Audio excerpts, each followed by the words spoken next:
J'en profite d'être dans le temps du repas pour vous parler, suite à une question, de la vraie faim. Alors oui, vous allez ouvrir des grands yeux, mais la faim, c'est la faim. Et non, il y a la vraie faim et il y a la fausse faim. La vraie faim, c'est quelque chose qui est agréable. La fausse faim est quelque chose qui est désagréable. Alors prenons des exemples. Je me lève le matin et je fais il faut que je mange, ça va pas. Ici, quand je vais manger, ça va aller mieux. Voilà, là on est dans une pathologie de l'estomac qui se contracte, des intestins qui se mettent en route. Et quand on va manger, eh bien ça va améliorer les choses, ce qui est vrai. Tous les matins, votre estomac a tendance à se contracter. C'est un processus naturel. La nuit, c'est le yin, c'est l'expansion. Et le matin, toute la matrice se resserre. Donc votre estomac, de bon matin, il a tendance à se contracter.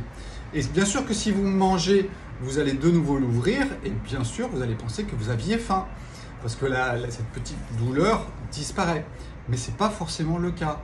Si vous aviez attendu un petit peu, si vous aviez bu quelque chose de chaud ou alors avaler une petite pomme par exemple, eh bien vous auriez vu que tout se calmait et tout pouvait repartir tranquillement et vous pouviez attendre midi peut-être ou 10 heures. Généralement la vraie faim arrive vers 10 heures pour faire un bon repas.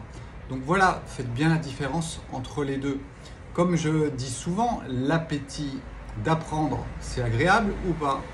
C'est agréable. L'appétit sexuel, c'est agréable ou c'est pas agréable? Oui, c'est agréable. Donc l'appétit de manger ne peut qu'être une sensation agréable quand c'est bien vécu à l'intérieur de notre corps. Sinon, c'est une pathologie que vous réglez en mangeant. Beaucoup de personnes qui ont des inflammations au niveau de l'estomac ne supportent pas en fait quand il n'y a plus rien dans l'estomac. Donc là, on est bien dans une pathologie.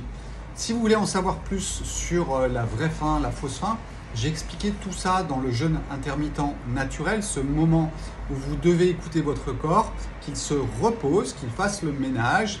Je vous explique les cycles à l'intérieur d'une journée, quel est le meilleur moment pour faire un jeûne intermittent naturel, j'insiste. Ce n'est pas une application qui va vous dire « il faut manger de telle heure à telle heure et pas à une autre heure ». Moi, je vous parle des cycles de votre corps.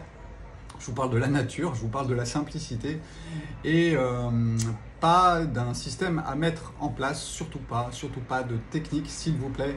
Essayez de réapprendre à écouter votre corps et vous allez voir que vous allez savoir quand vous avez faim et quand vous n'avez pas faim.